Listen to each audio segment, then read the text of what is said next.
Hai semuanya, welcome back to TOEFL class. Today we are going to cover up listening, which is who, what, and where. So let's check the next slide. So here are the skills that we are going to cover up. First, we are going to learn skill 4, draw the conclusions about who, what, and where. And then the next one we have skill 5, listen for who and what in passives. And then the last one is skill 6, which is listen for who and what in multiple nouns. So let's go to the first one, which is skill 4. Okay, skill 4 is all about draw the conclusions about who, what, and where. Ada kata draw di situ. Draw itu berarti menarik kesimpulan mengenai who, what, dan where. Gambarannya adalah nanti akan ada dua orang yang berbicara. Dua orang yang berbicara ini nanti secara tersirat akan memberitahu kita siapa mereka, apa yang mungkin akan mereka lakukan setelah percakapan mereka selesai, dan di mana percakapan tersebut dilakukan atau dilaksanakan. Karena tersirat, sehingga tugas kita adalah untuk mendraw conclusion atau menarik kesimpulan. Kesimpulannya hanya mengenai 3 itu saja, ada who, what, dan where. Pertanyaannya itu seputar who, what, dan where saja. Oke, let's check them out. Oh, anyway, listening skill 4, 5, and 6 ini itu salah satu skill yang nanti biasanya nomor soalnya akan keluar di part A atau section A. Jadi conversationnya masih short conversation. Yang diujikan adalah skill, salah satunya adalah skill 4, 5, 6, dan ada beberapa skill yang lainnya juga. Tapi kita hari ini fokus ke skill 4, 5, dan 6 saja. Oke, sekarang kita lihat dulu contoh penggunaan atau contoh soal yang menanyakan soal who atau siapa. On the recording, you will hear, "Can you tell me what assignment I missed when I was absent from your class?" You missed one homework assignment and a quiz. Who is the man? In your test book or on the computer screen, you will read A newspaper editor, B, a police officer, C, a teacher, D, a student. Oke, sekarang kita lihat dulu speaker yang satu. Speaker yang satu adalah biasanya memberikan konteks soal apa yang mereka akan bicarakan. Speaker 2 atau second line biasanya memberikan jawabannya. Let's see. The first speaker says, "Can you tell me what assignment I missed when I was absent from your class?" Di situ ada kata-kata yang paling menonjol, yaitu class, dan ada kata absent. Absent artinya tidak hadir, ada class berarti artinya kelas. Oke, kalau kita melihat konteks bicara dari speaker 1, kira-kira kita sudah punya gambaran bahwa siapa orang yang terlibat adalah antara students atau murid, kemudian teachers atau guru, atau mungkin teman sebaya atau teman satu bangku. Oke, for the second line, you will read, "You missed one homework assignment and a quiz." Oke, di situ ada kata homework assignment dan ada kata quiz. Oke, homework assignment dan a quiz itu artinya sesuatu yang erat ada hubungannya dengan sekolah atau dengan keberangkatan kita ke kelas. Oke, sekarang kita bisa seleksi pilihan jawaban yang kita punya. Pertama, a newspaper editor. Tidak mungkin a newspaper editor itu berhubungan dengan kelas, homework assignment, dan a quiz. Sehingga pilihan yang A ini pilihan yang kita tidak bisa memilih. Pilihan yang B, a police officer. Police officer itu kan petugas polisi. Apakah polisi itu ada di kelas memberikan homework assignment dan quiz? Tentunya tidak. Oke, sekarang pilihan jawaban yang tersedia dan tersisa adalah a teacher atau a student. Oke.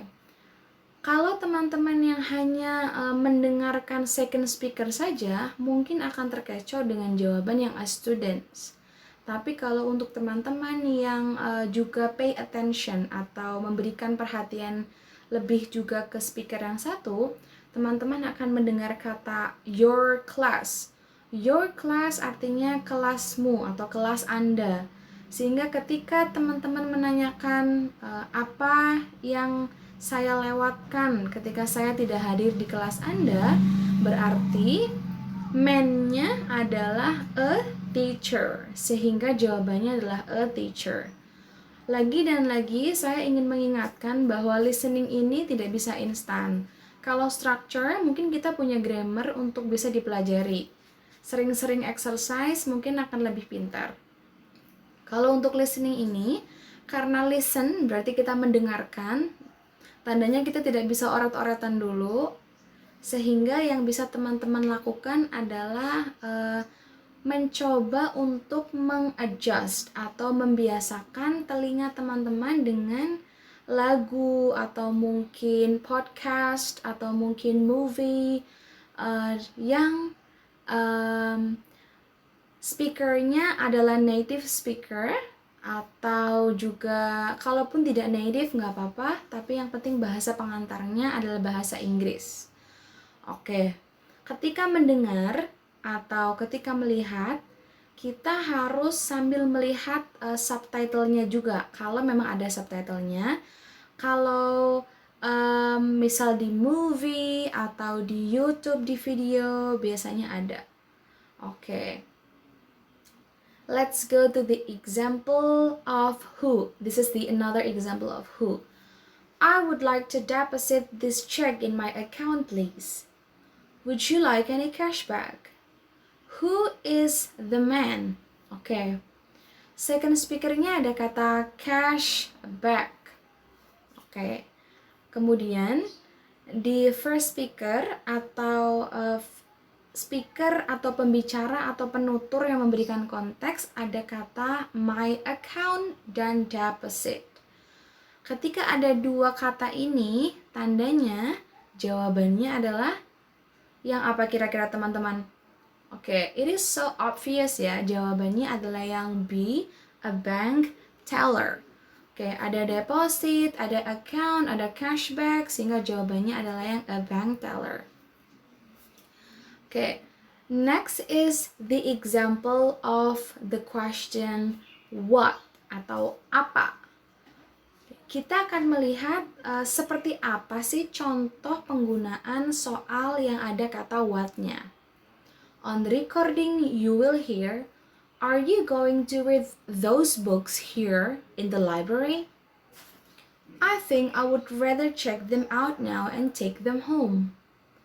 What will the man probably do next? Oke, sehingga kita bisa simpulkan ketika menggunakan what, biasanya pertanyaan itu menanyakan soal apa yang si penutur atau si speaker akan lakukan selanjutnya. Oke, ketika mendengarkan pertanyaan ini, teman-teman langsung fokuskan saja ke second speakernya. Biasanya second speaker ini yang mengandung jawabannya. Tapi, apabila teman-teman ingin fokus ke first speaker, juga boleh-boleh saja. Oke. I think I would rather check them out now and take them home. Ada kata check them out now and take them home. Kalau kita tidak mendengarkan first speakernya, kita mungkin bingung, cek apa ya, atau mau dibawa apa ya yang dibawa. Kalau kita fokus ke first speaker, kita akan paham bahwa check them out, them ini adalah refers to books. Oke. So in your textbook or on the computer screen, you will read A, sit down in the library, B, look for some more books, C, return the books to the shelves, D, go to the circulation desk. Oke, circulation desk adalah tempat di mana kita bisa check out buku. Sehingga jawabannya adalah yang D. Next, let's see another example of the question what. On the recording, you will hear, Have you deposited your paycheck yet? No, but that's next on my list of errands. What will the man probably do? Oke, di situ ada kata that's next on my list of errands, dan juga ada kata deposit dan ada kata paycheck. Oke, ini so obvious ya, kalau ada kata deposit, paycheck gitu, biasanya berarti berhubungan tentang bank. Sehingga jawabannya adalah yang C, go to a bank. Okay, now you guys are doing good so far. Now let's move on to the question, where? On the recording, you will hear, are you going into the water or are you just going to lie there on the sand? I think I need to put on some suntan lotion. Where does this conversation probably take place? In your textbook or on the computer screen, you will read A, at a beauty salon, B, at the beach, C, in a sandbox, D, at an outdoor restaurant. Okay, now let's all focus on the second speaker, which is, I think I need to put on some suntan lotion. Suntan lotion berarti sudah jelas banget ya. Jawabannya adalah yang beach, oke? Sehingga jawabannya adalah yang B. Kemudian, supaya memastikan jawaban kita tuh betul-betul benar, kalau saja pada saat mendengarkan audio ini, teman-teman juga fokus ke speaker yang pertama, ini akan sangat mudah untuk menjawab. Karena speaker pertama ini kita punya direction words, atau kita punya signal words-nya. Ada kata water, kemudian ada kata sand, sehingga yang berhubungan dengan air, pasir, ada suntan lotion, sehingga jawabannya adalah yang B, at the beach. Let's see another example. Did you get the bread, eggs, and milk? Now we need to stand in line at the checkout counter. Where does the conversation probably take place? A, in a restaurant, B, at a library, C, on a farm, D, in a market. Oke. Ada kata check out counter, kemudian ada juga bread, eggs, and milk. Oke, sehingga where does this conversation probably take place, atau kira-kira di mana ya percakapan ini itu mungkin terjadi? Apakah di restoran? Apakah di restoran itu ada check out counter? Oke. Apakah di restoran ada eggs juga gitu? Masa ke restoran mau beli eggs ya gitu kan, tidak mungkin ya. Kemudian apakah di restoran ada bread, eggs, milk? Tidak. Di perpustakaan ada bread, eggs, and milk? Tentunya juga tidak, sehingga A dan B itu salah. Kemudian yang C, on a farm, atau yang C kita lihat ada bread, eggs, dan milk. Mungkin nggak ada bread, eggs, dan milk. Mungkin ada eggs dan milk ya, tapi tidak mungkin ada bread ya. Sehingga jawaban yang C salah. Jawaban yang paling benar adalah yang D. Okay, so now let's all wrap up to see the common question in listening part A regarding to who, what, and where. Yang pertama, kalau pertanyaannya who, pasti who is probably talking. Siapa sih yang lagi ngomong? And then yang kedua, what will she or he probably do next? Berarti kira-kira ini si penutur selanjutnya mau ngapain ya? Kemudian yang C, where does this conversation probably take place? Berarti di manakah percakapan ini kira-kira terjadi, atau di manakah percakapan ini tempatnya di mana, seperti itu. Okay, now let's all move on to skill 5, which is listen for who and what in passive. Oke, sekarang kita masuk materi yang sebenarnya mudah tapi agak sedikit susah ya. Oke, pertama kita membicarakan soal passive dulu. Passive sentence ini adalah sentence where the subject does not perform the actions of the verb. In fact, in a passive sentence, the actions of the verb is done to the subject. Mungkin beberapa dari teman-teman bingung, tapi ketimbang menjelaskan, let's all see the example. Okay, so in passive voice, itu kita punya dua tipe. Tipe yang pertama adalah active sentence, kemudian ada passive sentence. Apa bedanya? Kalau active sentence berarti subjeknya yang melakukan kegiatan. Contohnya, I ate turkey last night. Artinya saya makan kalkun semalam. Berarti yang melakukan kegiatan adalah sayanya. Oke. Sayanya juga, kata saya atau kata I ditaruh di bagian depan atau put it at the beginning of the sentence. Oke, menandakan bahwa yang melakukan adalah kata I atau saya. Di passive sentence ada the turkey was eaten by me last night. Sama-sama yang memakan turkey atau kalkun adalah saya, tapi penempatannya dirubah. Oke, I dirubah menjadi me, kemudian ditaruh di bagian belakang menjadi objek di sana. Kemudian turkey yang tadinya jadi objek di active sentence, dia itu menjadi subjek di passive sentence.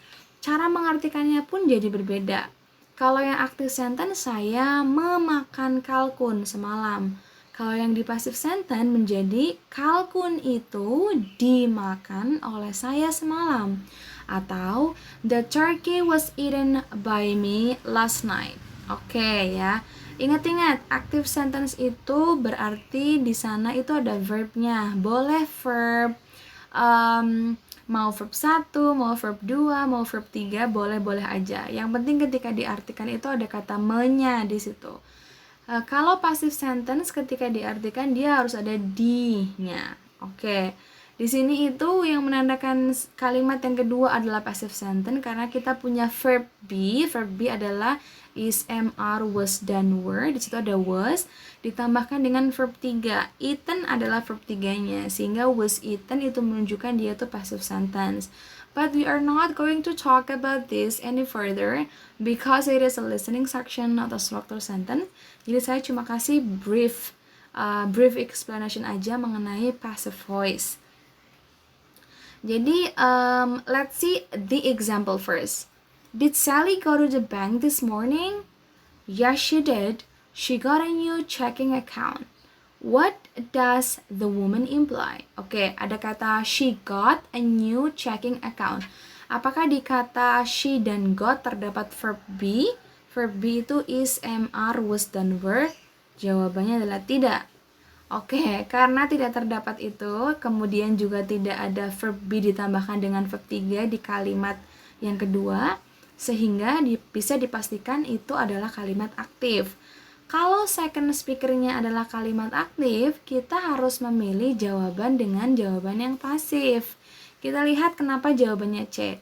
A new checking account was opened. Oke. Account cek yang baru sudah dibuka. Oke ya, jadi intinya sama seperti si got a new checking account, hanya cara penyampaiannya saja yang dibuat berbeda.